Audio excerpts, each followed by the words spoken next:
Halo, selamat siang. Agak telat live hari ini. Kembali bersama Om Surya, Om Talia. Eh, Belum kita mulai. Hari ini sih bahasannya tentang gini, bahan baku dalam usaha kuliner. Itu juga perlu kita bahas lah ya, menurut saya.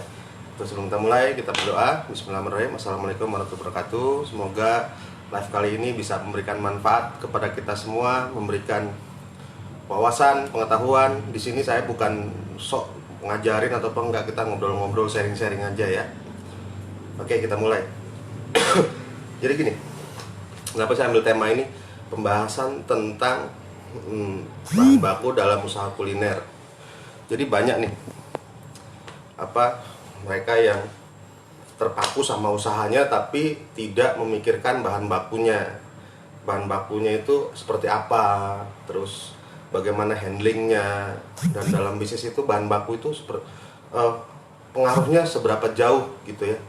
Kadang-kadang juga dalam teknis menjalankan usahanya mereka nggak paham tuh, karena bahan baku selain dibeli juga ada teknis handlingnya dan cara pembeliannya, pengaturannya ketika dia digunakan dalam usaha gitu. Nah ini sih pembahasan dari segi bahan baku untuk usaha kuliner ya. Bahan baku secara umum di usaha kuliner tuh ada dua macam. Ada yang namanya perishable, mudah rusak, atau non perishable, tidak mudah rusak. Yang perishable itu seperti apa sih? Kuliner ini kebanyakan menggunakan bahan baku yang perishable gitu. Ini nanti juga nyambung, bahan baku yang digunakan tuh nyambung dengan alat-alat yang untuk menyimpannya, nyambung juga untuk metodenya dalam pembuatan menu-menunya. Karena menu di usaha kuliner ini menggunakan berbagai macam bahan baku, lebih dari satu bahan baku dijual menjadi satu menu produk gitu. Nah, jadi non perishable itu seperti apa sih Om? Non perishable itu bahan-bahan yang mudah rusak. Contoh saya bikin usaha bakery lah, taruh ya. Ini juga masuk ke risk management lah. Kalau tahu bahan baku itu salah satu resiko. Kenapa saya juga bilang risk management itu udah saya minimalisir, atau klien-klien saya meminimalisir risk manajemennya dengan dia hire saya atau dia belanja di toko saya. Karena otomatis dia meminimalisir resiko dalam usahanya. Jadi bahan baku, contoh dalam bakery ya, saya pernah punya bakery dan saya juga pernah bikin bakery buat klien-klien. Yang perishable tuh kayak apa sih Om? Perishable itu 90% sih ya, 90% gini, perishable itu 90% ditentukan mudah rusak apa enggak itu dari handlingnya, penyimpanannya, handling itu barang. 10% itu nanti expired date gitu, bahan baku yang dia kena expired. Jadi kebanyakan 90% yang perishable ini dia dari penyimpanannya. Contoh kalau dalam bakery, contoh butter itu perishable sebenarnya. Perishable karena dia lebih mudah cepat rusak dari suhu, salah nyimpen suhu, kena air nggak boleh karena nanti jadi apek ya kan. Kalau suhunya salah nanti dia jadi cair, nggak bentuk butter lagi, itu dari butter. Terus hampir kuliner ini 90% hampir bahan bakunya perishable. Yang kalau yang nggak perishable yang nggak perishable itu bahan-bahan bubuk. Biasanya bahan bubuk kalau di bakery itu susu bubuk, biarpun dia perishable, tetap yang menentukan dari perishable dan perishable itu handling, makannya handling good. Kalau kita di restoran, perishable itu masuknya ke sayur-sayuran gitu. Kalau saus-saus itu masuknya nggak non perishable, nggak mudah rusak. Saus-sausan, bubuk-bubuk lada atau itu nggak mudah rusak gitu. Jadi pembeda di situ aja. Selain dari bahan kuliner seberapa penting sih? Penting banget. Penting bangetnya gini. Kita bikin usaha kuliner, bahan seadanya, yang Om Lutfi online lagi saya. Mudah-mudahan ada manfaat ya di sini. Misalnya kita di usaha kuliner ini pentingnya seberapa penting ya? Penting banget di usaha kuliner bahan baku. Karena pemilihan bahan baku selain dari dasarnya perishable dan non perishable, juga pemilihan kualitas bahan baku gitu. Halo semuanya yang nonton, pemilihan bahan baku, pemilihan kualitas. Kemarin juga saya udah beritahu tentang kebanyakan UMKM mereka fanatik merek, fanatik orangnya. Orang itu yang lu pakai merek ini nanti rasanya begini loh, ini kualitas. Enggak. Kualitas bahan baku itu berhubungan dengan nanti karakteristik bahan baku tersebut, karakternya gimana gitu. Nanya, Bang, nggak apa-apa, Bang Lutfi, gitu ya. Jadi perishable, non perishable, terus quality, the ingredients itu menentukan nanti menu yang akan dijual dalam usaha kuliner tersebut. Seberapa penting? Penting banget. Contoh kayak Om Lutfi kemarin, dia tunjukin betapa pentingnya dia butuh brisket US, ya kan? Ya karena itu tadi, dia punya standar, dia tahu brisket ini kualitinya sampai di mana, standarnya kemana, taste-nya sampai mana. Nah, gitu. Halo menara genteng, Bang, bukannya ganteng, saya tuh genteng, tukang genteng, intinya tukang genteng, tukang parkir, tukang sapu, ya kan? Jadi nggak apa, ya beginilah gitu kehidupan tukang genteng, ngobrol aja, gitu. Ya, jadi Bang Lutfi udah contohin seberapa penting bahan baku. Dan bahan baku ini nanti rempetnya banyak. Bahan baku dalam usaha kuliner, rempetnya manajemen pembelanjaan, manajemen penyimpanan, manajemen penggunaan dalam pembuatan menunya. Makanya kenapa kita orang dulu tuh di hotel ada kompetensi, ada kita training ulang keahlian gitu kan. Jadi penting ya penting. Semua bahan baku yang digunakan dalam kuliner itu penting. Penting kita harus tahu quality of the raw material, handling of the raw material, terus method processing of the raw material menjadi produk menu dalam usaha Anda gitu ya. Dan ini semua menurut saya sih kita UMKM ini wajib belajar yang kayak gitu. Jadi jangan sampai kata si A, kata si B atau bahannya mahal, jauh-jauhin tuh yang kayak gitu. Karena bahan baku juga ada yang bentuknya bukan bahan baku. Ini yang terbaru ya, yang terbaru. Bahan baku yang digunakan keren, berkualitas untuk bikin produk, menu. Contoh bikin, taruhlah Om Lutfi lah ya, enggak deh, taruh saya nih, misalkan mau bikin usaha kopi susu kekinian gitu, ya kan? Ntar ya Om Lutfi saya balas tuh tipsnya atau saya jawab. Mau bikin usaha susu kekinian, saya pikirin pertama kali rasa, saya mau kemana rasanya, rasa baru saya belah menjadi bahan baku apa yang digunakan ketika rasanya seperti ini. Dari bahan baku, ketiga bagaimana saya mengatasi bahan baku ini gini, sistem belanjanya, mengatasi pembelanjaannya. Saya nggak mau belanja tiap hari, tiap habis belanja, enggak. Saya mau belanja satu waktu, produksi berapa lama outputnya, baru kita belanja lagi gitu ya. Belanja, manajemen, terus penyimpanan. Manajemen penyimpanan saya harus pilih bagaimana nyimpennya. Keempat, bagaimana kelolanya. Kelolanya itu safety-nya gitu kan. Ada namanya cost control, disebutnya FB cost. Kalau kita bilang tuh waste, ada waste. Karena setiap yang berupa cair, bubuk itu tidak bisa dipastikan secara detail dia tepat 100 gram tepat 100 gram, tidak bisa. Tetap ada waste, ada yang terbuang gitu. Dan yang paling akhir yang saya pikirkan kemasannya gitu. Dan itu juga kenapa saya membuat kopi susu Mambo. Saat ini botol literan susah. Saya jamin susah sampai Agustus tidak ada botol literan. Karena apa? Pemain besar, mereka brand-brand ternama sudah ikutan. WFH, PSBB, Covid, era Covid ini mereka mereka sudah beralih bagaimana mendekatkan menu mereka kepada konsumen yang ada di rumah gitu ya. Nah, botol hilang. Nah, kalau saya udah bikin kemasan, kenapa saya jual kemasan kopi Mambo? Saya udah temuin, saya pengen bikin kopi susu. Rasanya seperti ini, bahan yang saya gunakan ini, belanjanya begini, nyimpennya begini, pembuatannya begini, kemasannya begini, misalkan ya. Jadi seperti itu. Kenapa saya Mambo? Saya udah nggak mau pusing mikirin botol, karena saya tahu. Kok bisa tahu, Om? Itu tadi, business experience nggak akan sama dengan customer experience ya. Makanya kenapa saya ke sana gitu. kan bagus om kemasannya kalau pakai botol. Saya bukan bicara bagus, saya bicara adalah lebih ke arah saya itu taste-nya di mana. Di 7 Days doang yang berani bilang nggak enak nggak usah bayar. Saya bisa jamin itu. Setiap produk yang saya keluarkan nggak enak nggak usah bayar.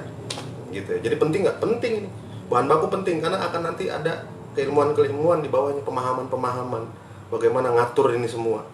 Jadi kalau orang bilang, saya kemarin video live sebelumnya pernah ngomong, aku bikin kafe, gue tinggal renov bangunan, nanti gue cari manajer, gue cari barista, gue cari koki, terus jalan.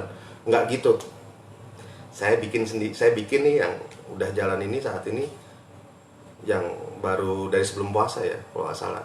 Kopi Mambo. Kenapa saya Kopi Mambo? Oh banyak. Dan kenapa bisa saya secepat itu memberikan, merilis sebuah produk, business experience. Kuncinya di sana. Kalau bagi yang baru mulai nggak ngerti, kurang paham, cari yang paham, belajar di situ. Gitu ya. Itu tentang bahan baku. Nah, kalau menurut tuh pertanyaannya, disimpan sayur biar lama dikit umurnya. Sayur tuh ada tiap sayur, kita general lah ya, general gini. Sayur itu butuh suhu seperti tempat dia tumbuh di pegunungan. Misalkan rata-rata nih sayur ada di pegunungan, suhunya yang 15 derajatan gitu, 15 derajat ke bawah, 15 derajat ke bawah. Makanya sayur disimpannya di chiller. Proses berikutnya, kalau udah kita di kitchen, kita pakai blanching. Rebus sebentar, taruh di air dingin gitu. Ada yang seperti itu. Tapi itu terlalu jauh lah ya. Kalau secara umum, sayur biar lama dikit umurnya gimana, simpen seperti di ekosistemnya dia. Rata-rata sayur tumbuh di suhu 15 derajat ke bawah. Jadi sebelum 15 derajat dia pasti akan aman, dan jangan kering. Kenapa sayur kadang-kadang di supermarket nih, kalau kita cerdas ya, kita lihat bonggolnya dikasih kertas basah dikit karena biar nggak kering gitu. Karena kalau kering nanti daunnya layu gitu. Dan juga dalam sayuran nih tips ya, kalau ada daunnya yang bolong digigit ulat, berarti itu sayur bagus karena dia tidak menggunakan pestisida, alami, sayurnya organik gitu ya. Itu dari sayur. Makasih Nom Lutfi pertanyaannya. Intinya kalau nyimpen sayur di tempat yang sesuai dengan sayur itu tumbuh. Kalau kayak kangkung ya berarti harus banyak airnya, direndam air.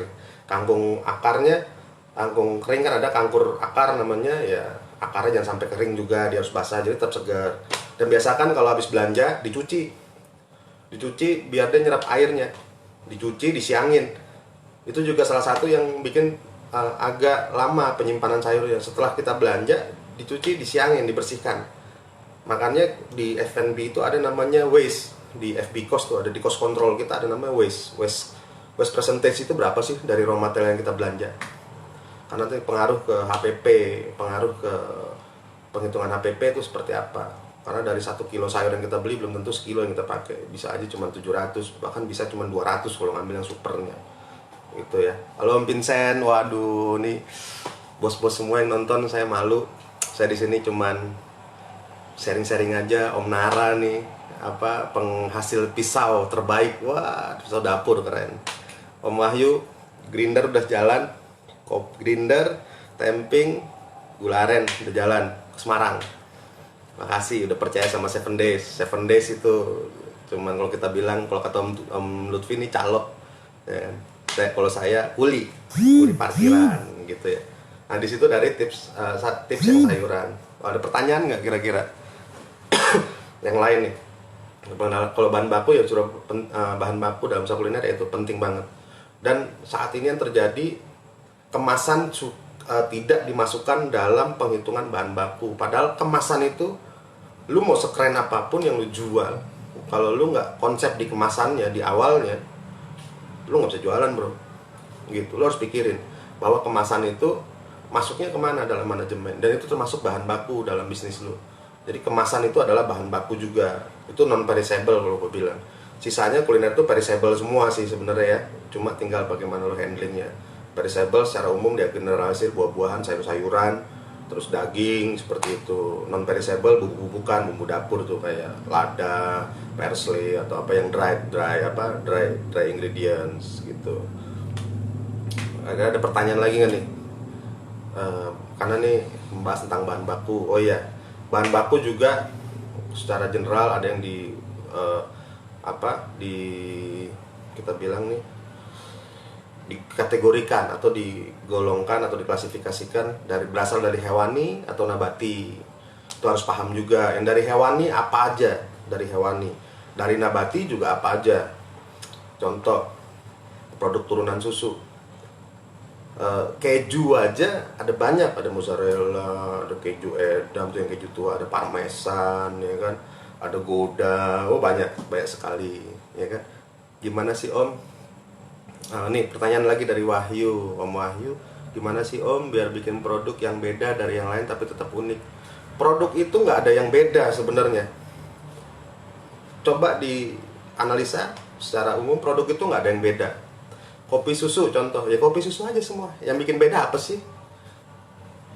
Kalau di pelajaran marketing tuh the power of branding ya.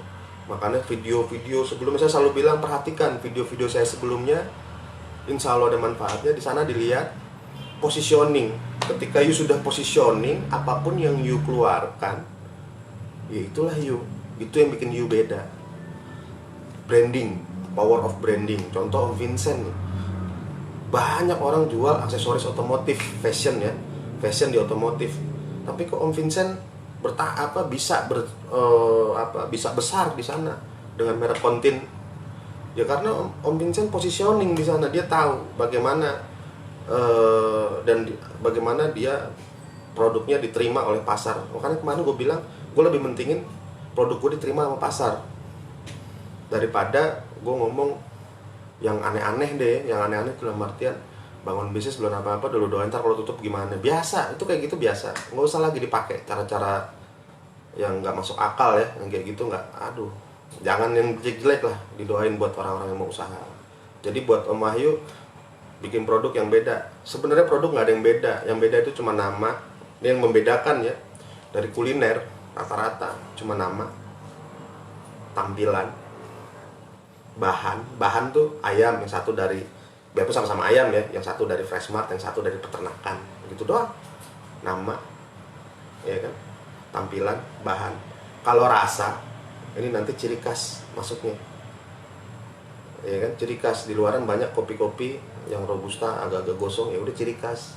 Jadi sebenarnya secara umum bahan menu itu tidak ada yang beda dan tidak ada yang unik. Kalau yang unik nanti bermainnya itu ada di gastronomik, nanti dia ngeluarin, justru malah pabrikan tuh yang keren. Kalau kata gue unik-unik, dia ngeluarin angka kandungan gizi men, ya kan, padahal dia retailer masuk ke supermarket. Jadi nggak ada yang beda secara umum. Klasifikasi makanan tuh nggak ada yang beda. Yang bikin beda nama, tampilan, bahan baku, rasa. Satu lagi apa, yang punya tuh yang bikin beda. Iya, bisa juga sih yang punya sama, ya kan, gitu ya Om Wahyu di situ ya. Jadi bukan tentang lagi kita bicara terlalu umumnya, tapi kita bicara esensinya, kenapa bisa sebagai customer experience mengambil penilaian itu. Saya berbicara sebagai business experience, apa yang saya kuliin lah selama ini gitu. Ngebangun percaya diri jualan itu gimana Om? Minta tips-tipsnya.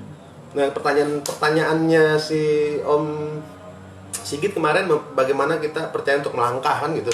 Kalau ini jualan itu, kebangun diri, percaya diri jualan itu gimana Om? Tarik lurus, kemarin ini saya flash berikutnya yang perlu dirubah tuh internal kita dulu. Karena yang bikin kita nggak percaya diri ya kita, bukan orang lain.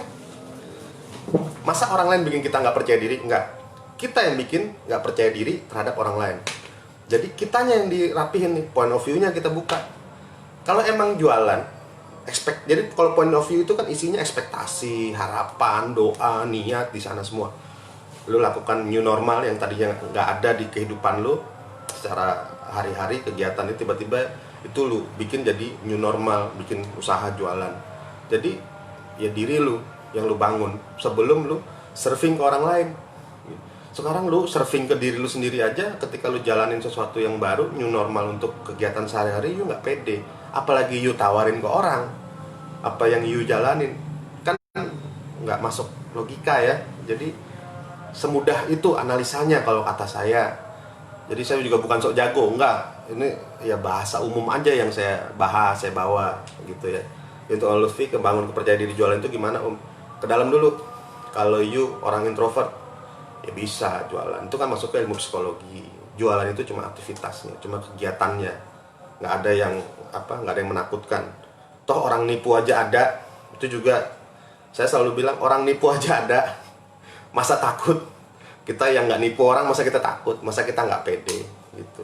Oh, harga gua kan jual murah om, nanti nggak pas-pas. Jangan disebutin, nggak perlu disebutin yang kayak gitu, ya kan? Halo Mamando, jadi percaya diri itu dalamnya. Kalau kita percaya sama diri kita bahwa apa yang kita lakukan new normal, bahasa sekarang, itu memberikan manfaat, point of view kita buka, ya sudah, jalan. Input yang terjadi dari luar, kayak misalkan udah saking pedenya nih, ini enak, nggak enak nggak usah bayar gitu, kayak gue nih. Terus ada yang bilang, om ini nggak enak, ya udah nggak usah bayar, beres. Dan 100% yang saya alamin, orang ngomong nggak enak nggak ada. Karena saya sendiri ketika saya bikin produk, saya makan ya enak ya, atau saya minum ya enak.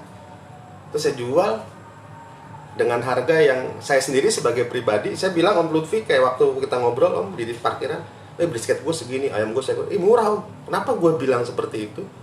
Itu tadi, gue menghargai apa yang dilakukan orang atau pengusaha lain, gue hargai. Gue nggak akan nawar, gue nggak nawar, tapi gue minta bonus. Itu beda ya, nawar sama minta bonus. Gitu. Sebelum jual produk, wajib mampu jual diri. Itu psikologi ya om, pertanyaan psikologi. Sebenarnya banyak ya pembahasan, cuman bahasanya jelimet gini. Jual diri terus jual produk tuh kan hal yang beda ya.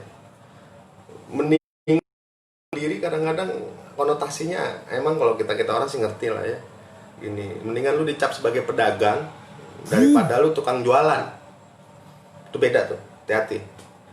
Kalau pedagang jelas, oh iya dia si om tukang kopi, pedagang kopi.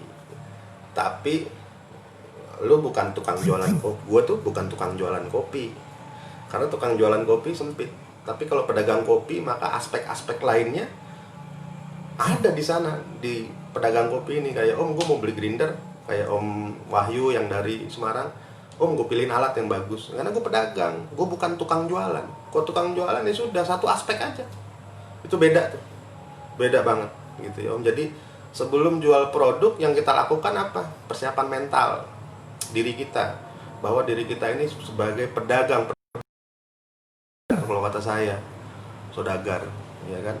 Jadi ya, wah keren, pedagang, saudagar, kaya nih, rezekinya unlimited. Semakin lu giat, semakin lu dapet. Kadang-kadang nggak dapet, kalau Allah bilang nggak dapet ya nggak dapet gitu kan. Tapi semua ada, dan impact itu langsung. Dan ingat juga, produk itu cuma antara, tapi jasanya.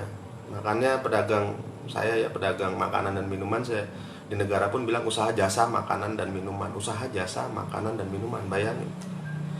Bukan usaha makanan minuman, bukan, usaha jasa pelayanan makanan dan minuman. Karena yang dijual itu adalah servisnya, ya kan, brandnya. Akhirnya jadinya makanan minumannya antara. Kalau di perhotelan ya, di dunia F&B.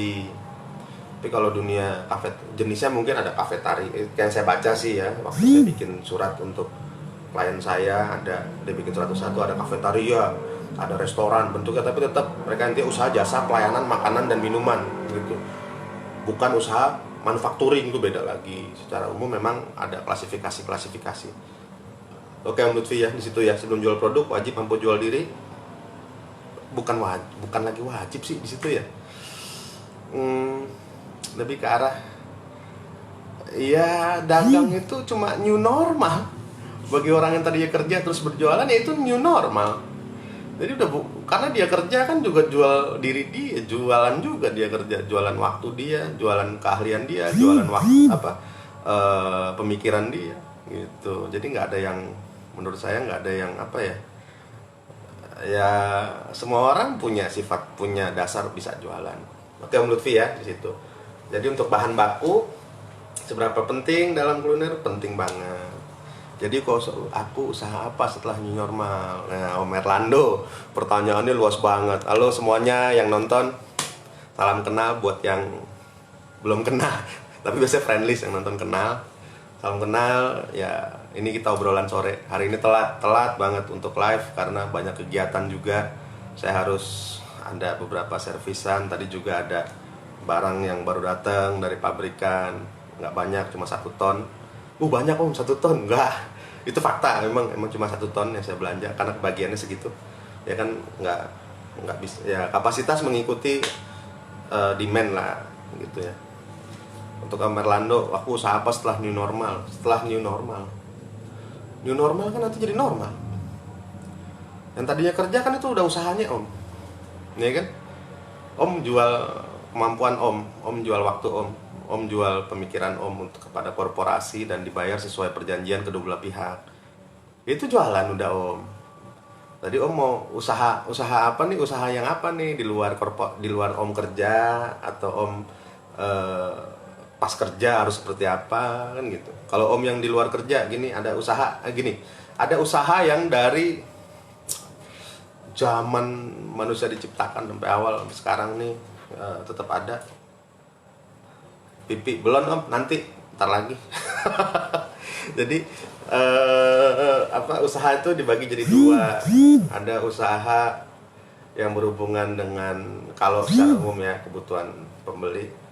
Ada usaha yang positif, ada usaha negatif. Negatif itu biasanya kalau saya kayak perjudian, jual miras, prostitusi, itu kan jenis usaha juga sebenarnya, cuma negatif. Kalau yang positif, makanan minuman, itu sampai saat ini juga ada. Bahkan usaha jasa perjalanan wisata haji ya kan ada. Terus usaha jasa tukang bangunan ada gitu. Jadi usaha itu dari dulu sampai sekarang. Jasa ada, pembuatan manufacturing ada dari dulu sampai sekarang. Yang usianya sudah ribuan tahun, usaha roti itu ribuan tahun. Usaha kopi ya mungkin baru sekitar 1500-an lah ya, 1500 tahun. Roti, kopi. Kalau sejarah manusia, teknik pertama yang manusia lakukan dalam mengolah makanan itu dibakar ya kan. Apa yang bakar-bakaran sate itu masuk yang legend, tekniknya legend. Terus kalau untuk usaha teknik berikutnya setelah dibakar tuh apa sih orang-orang itu? Setelah dibakar direbus karena belum ada kenal minyak dia. Setelah direbus mereka kenal apa sih? Ini terjadi perbedaan pendapat juga. Kalau saya pribadi saya menganggap setelah direbus tuh digoreng. Ya kan? Habis digoreng baru dikenal namanya kukus. Gitu. Karena bisa juga antara kukus duluan atau goreng duluan. Ini kan cuma bakar, rebus, goreng, kukus sudah. Mau tuh nanti di slow cooking lah itu udah turunan. Om Erlangga lo yang dari jauh pada nonton semua. Kalau mau usaha bahan baku seperti temanya bahan baku di hulu hilir. Di hulu apa hilir ya? Apa hulu sampai hilir. Om mau bikin usaha bahan baku gampang. Usaha bahan baku apa dulu? Kuliner. Sekarang kalau kuliner apa yang mau Om coverage dari bahan baku kuliner? Tadi kan saya sebutin bahan itu ada perishable, non perishable, terus ada kemasan. Momen di mana tuh? Momen semuanya udah siap. Pertanyaannya gitu doang, udah siap. Karena itu tadi saya bilang setiap usaha punya DNA. Video sebelumnya nonton deh. Setiap usaha tuh punya DNA, punya fingerprint, punya soul sesuai ownernya. Nggak jauh gesernya, nggak jauh geser. Pasti akan sesuai dengan ownernya. DNA-nya di sana, pasti. Karena Om Erlando mau main bahan baku, DNA-nya di sana belum. Konsultasi dulu aja sama saya. Konsultasi apa sih yang menurut Om bisa beride seperti itu gitu. Kalau mau usaha bahan baku ya saya jawab cuman ya DNA-nya Om di situ nggak, kan saya harus ketemu langsung gitu ya kan.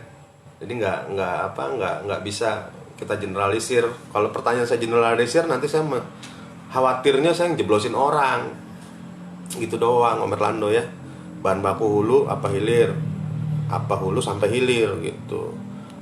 Kan semua memang ada hulu atau hilir, bahannya sama aja Om. Hulu hilir itu kan cuma ekosistemnya, ekosistem bahan baku itu ya Om. Jadi pertanyaan Om ini harus ketemu langsung saya agar tepat. Karena kalau secara umum, secara general, mau usaha bahan baku seperti temanya, ya Om tinggal jualan. Bahan baku tadi sudah terangin, perishable dan perishable. Jebur akhirnya, ya kan, nggak boleh kayak gitu. Ya harus tepat ya Om Erlando ya, semoga menjawab. Kenapa sih nggak detail? Ingat, konsep saya adalah setiap usaha harus sesuai DNA, fingerprint, and soul-nya dari pemiliknya. Oke Om Erlando ya. Gitu. Terus gue ada Mas Bro gue nih. Sayur apa dulu Om? Wah, sayur asem. Ada pertanyaan nggak nih? Ini live-nya agak-agak telat dikit gitu. Itu dari bahan baku ya, dari bahan baku seberapa penting dalam usaha kuliner, penting banget. Karena yang diputer itu gini, kuliner tuh jelimet. Kelihatannya mudah, tapi jelimet. Jelimetnya apa? Karena semua aspek punya power di sana. Punya nilai jual semua aspek. Ya. Yeah. Bahkan sampai yang punya pun punya nilai jual. Bayangin tuh. Bahan baku ya intinya itu sangat penting. Lo harus tahu quality of the raw material, lo harus tahu bagaimana handlingnya, lo harus tahu bagaimana processing metode processing dalam pembuatan menunya, dan lo harus tahu taste-nya, result taste-nya seperti apa. Karena bahan baku nanti ada kendala-kendala di bahan baku itu tadi, resiko-resiko di usaha kuliner. Bahan baku ini yang paling beresiko nih. Sekarang you bikin usaha kuliner, duitnya dari bahan baku yang you olah, atau margin yang you dapat, atau omset yang you dapat ya dari bahan baku yang you olah menjadi produk menu gitu ya. Penting banget. Harus kuasain di sana manajemennya seperti apa. Brand-brand besar mereka punya supplier, tapi tetap mereka juga kuasain bagaimana treatment dan handling beda bahan baku ini ya. Ya teman-teman di sana. Jadi bahkan banyak chef-chef atau praktisi-praktisi atau bahkan orang-orang ahli di bidang kuliner, mereka hanya membicarakan permukaan. Saya memang bicara permukaan, tapi fakta yang saya alami itu tadi, handling susah. Saat ini susah botol literan. Nah, gimana? Bisa dagang? Nggak bisa bro, nggak ada botol literan. Ketika diganti, mulai egoisnya gini. Nah, karena di depannya ketika start, kemarin yang saya bilang ketika start, nggak siap. Jadi ketika lari mau ngebut, jatuh. Karena nggak ada settingan di depan, gitu. Kok Om bisa sejauh ini sih Om ngomong? Saya sering ngomong sama teman-teman, apa yang saya utarakan ke teman-teman lagi sharing pribadi atau diskusi pribadi, itu saya sudah melihat 3 poin di depan atau 4 poin di depan, bahkan sampai end point ini saya sudah tahu kemana. Ya bukan so hebat, tapi memang business experience itu yang memberitahukan arahnya kemana. Karena setiap saya business experience itu harus lintas ilmu. Saya harus bisa lihat psikologi mereka kemana, ekspektasi mereka sampai mana, kemampuan saat ini sedang ada di mana. Karena nggak semudah yang dilihat, gitu ya. Jadi raw material itu tadi, perishable dan perishable. Sisanya ya sudah, tinggal banyak-banyak vocab, banyak-banyak mengetahui tentang bahan baku, gitu. Kalau sayuran intinya sih tergantung ekosistemnya. Kalau ada tempat kedap lagi ya itu bisa digunakan, cuman setahu saya di ini ya tetap harus di chiller lah. Karena chiller itu ekosistem sayur. Yang penting sayur datang, disiangin. Ekosistem sayur itu apa? Ya kalau lihat tadi saya bilang, kalau lihat di supermarket, kenapa ada di bonggol itu dikasih tisu lah, atau dikasih yang agak koran lah, biar nggak kering gitu ya. Intinya itu. Kondisi gini gas apa rem Pak? Gas aja. Kondisi ini kan, kalau nonton video saya sebelumnya Om Nara, ini kondisi nggak ada yang mau ngalamin kayak gini. Tapi kalau kita bicara gas rem dalam bisnis tuh kayak nggak tepat. Gas aja. Iya nggak tepat. Nggak tepatnya apa? Sekarang kita rem, fungsinya buat apa di rem? Ya kan? Fungsinya buat apa di rem? Terus kalau digas, pasti kan semua bisnis butuh pergerakan dalam usahanya. Banyak Om. Apaan sih lu Om? Ya Allah, bukan itu Om. Om Luti bisa aja. Om Lutfi bandar nih punya bengkel moge dulu. Om, gue pengen beli moge om, Matic yang bisa bawa barang banyak. Apa ya om mogenya om? Matic gitu, bawa barangnya banyak. Gue pernah punya cita-cita nih om, gue nganter barang ke Kemang pakai Harley Davidson, belakangnya gue iketin mozzarella 10 kiloan tuh, butter, biarin aja. Pakai Harley Davidson tapi gue nganter om ke Kemang, toko Grand Indonesia, klien gue, biarin aja. Gue nggak pakai mobil, pakai Harley. Jadi gue supplier. Cita-cita gue sih om itu. Ya namanya cita-cita ya. Ya entah kapan lah terwujudnya. Itu om Lutfi ya. Oke, untuk penonton semua sudah kita terangkan usaha bahan baku dalam usaha kuliner seperti apa ya, penting ada not perishable, non perishable, ada yang bahan baku yang mesti dipikirkan juga, yaitu apa, kemasan itu merupakan salah satu bahan baku juga. Jangan sampai tidak ada kemasan nggak bisa jualan. Waduh men, jangan. Karena kadang-kadang orang secara umum atau pelaku usaha secara umum mereka hanya memikirkan raw materialnya, mereka tidak pikirkan kemasannya gitu. Kalau untuk supaya bisa tetap unik, tetap diterima masyarakat, ya bagaimana startnya di awal gitu. X-Max pasangin trailer. Apa sih lo om? Gila kali. Agak dah, mendingan gue itu aja Harley kali, gue iket-iketin kali. Kalau enggak ini aja ya, Moge Sport gue iket-iketin mozzarella 10 kiloan aja. Kan banyak nih orderan mozzarella, udah iket aja Pak, mozzarella 10 kiloan. Nah kalau enggak botol nih, kirim aja botol, tumpukin di Moge. Iya, gue sih begitu aja. Kayak Andi itu Gojek Sultan, sebenarnya dia bagus tuh, motor bagus dijadiin bawa barang, nggak apa-apa. Motor cuma antara, ya nggak? Apa, sharing? Enggak om, ini ngobrol-ngobrol, obrolan tukang parkir. Kalau kata saya obrolan tukang parkir yang cuma kerjaannya nyapu-nyapu parkiran, priwit-priwit, gitu, kiri-kiri, kanan-kanan gitu doang om. Sama kulinya ya dulu, bukan dulu, sampai sekarang pun juga kalau ada klien atau tamu yang om gua mau bikin ini, tetap saya layanin, tetap saya berusaha menjadi manusia yang bermanfaat buat orang lain aja sih om, intinya gitu. Bermanfaat sesama manusia. Jadi hidup cuma sebentar, insya Allah ada manfaatnya. Kalau kita ngasih manfaat, biarkan Allah yang bahas, Allah yang balas buat kita semua. Itu aja sih ya teman-teman semua ya. Oke ya, sudah paham ya. Jadi bahan baku dalam usaha kuliner itu tadi ada perishable, non perishable, bagaimana handlingnya, bagaimana manajemennya. Manajemen itu pembelanjaan, penyimpanan, seperti itu. Handling itu dari lu mulai memilih pakai bahan ini kenapa, itu handlingnya juga. Terus sampai lu bikin metode processingnya seperti apa dalam menu lu harus pikirin semua. Dan tambahan tadi lu harus pikirin juga kemasan. Jangan sampai lu udah bagus-bagus menu lu, rasa lu bagus tapi kemasan lu nggak ada, atau lu terkendala karena kemasan. Berarti startnya itu yang nggak tepat semuanya. Jadi semua memang harus di awal harus tepat. Kenapa gue bilang teman-teman, daripada lu franchise, udahlah yuk gue setupin franchise sama kok, bayar duit, lu bayar franchise fee 10-20 juta. Kenapa nggak lu panggil gua, lu bayar gua 10-20 juta, emangnya gua kabur enggak? Iya bener bang, mirip tukang parkir, bener. Besok saya pakai yang itu ya, yang ada dari Pemda tuh bajunya. Iya, kalau nggak DKP, Dinas Kebersihan dan Pertamanan, saya pakai ntar bajunya bang, bener. Bis gimana bang? Sian gua, temen-temen banyak yang mau usaha tapi kejeblos, padahal gue di depan mata dia, tapi kan gue nggak boleh bang. Gue bilang, oh lu salah, gue mau bantuin lu, nggak boleh kan gitu bang. Ya udah gue live aja ngobrol sendirian ya bang ya, kali live gue manfaat, nggak ke teman-teman. Karena gue share juga di channel YouTube gue. Di channel YouTube gue ada 7 Days Coffee. Nggak subscribe nggak apa-apa, gue nggak gila subscribe. Di subscribe alhamdulillah ya, buat anak istri nanti kalau udah monetize kan ada di sana ya. Jadi semuanya itu buat teman-teman. Raw material penting. Yang paling penting lagi diri kita sendiri, bahwa kita melakukan sesuatu. Kalau kita bikin usaha, kita melakukan sesuatu yang tadinya nggak ada, kita bikin ada, terus ada kegiatan yang beda dari sebelumnya.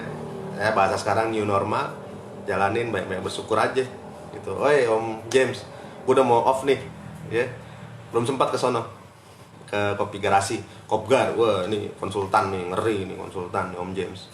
Saya kan kang parkir gitu. Woi Mang Dadang, kenapa baru pada online sekarang? Udah dari tadi ngoceh saya. Perpanjang lagi nggak nih ngocehnya? Tanya dong, masa nggak ada yang nanya? Untuk Merlando pertanyaannya, oke. bisnis tadi datang aja konsultasi langsung sama saya. Jadi lebih tepat ya DNA-nya nanti, soul-nya, fingerprint-nya. Kalau nggak saya sering juga ketemu klien, kalau itu nggak tepat saya bilang ini nggak tepat, pasti saya tidak akan jerumuskan dia, kasihan. Bukan kasihan apa ya, janganlah. Udah tahu orang mau jeblos lubang, masa kita dorong biar nyeblos, jangan. Kalau saya gitu, kemudian dia saya kasih point of view-nya, saya luasin lagi. Kalau emang jangan ya jangan, udah. Tapi kalau dia siap dengan apa yang dihadapin, yuk jalan bareng sama saya set up. Karena saya ya itu, saya sebelumnya banyak video, saya pernah nggak dibayar kurang, dibayar cicil, dibayar lebih, dibayar pas, pakai say hello apa, wah, banyak lah ceritanya. Cuman itu nggak bikin saya menjadi patah semangat, tetap maju. Karena itu Allah berikan yang terbaik buat saya, nggak mungkin Allah berikan yang terburuk buat umatnya. Iya bang Dadang apa baru melek. Kan abang bos, saya kang parkir bang, dari pagi melek ya bang. Karena jagain mobilnya bos, parkiran, lahan, biasa ya bang ya. Pesen kopi curah lagi, oh banyak om, kopi curah. Harga berapa aja, sebut aja harga, sebutin harga. Misalkan om gue mau kopi 50.000, ya udah berarti kuantiti 1 ton, beres, ada kita yang kayak gitu-gitu. Om gue mau kopi 120.000, oh ada, berarti 100 kilo, tinggal datang tes produk, tinggal deal, beres, gitu aja sih. Mau modif grinder, modif apanya, ganti mata apa mau dibikin doserless.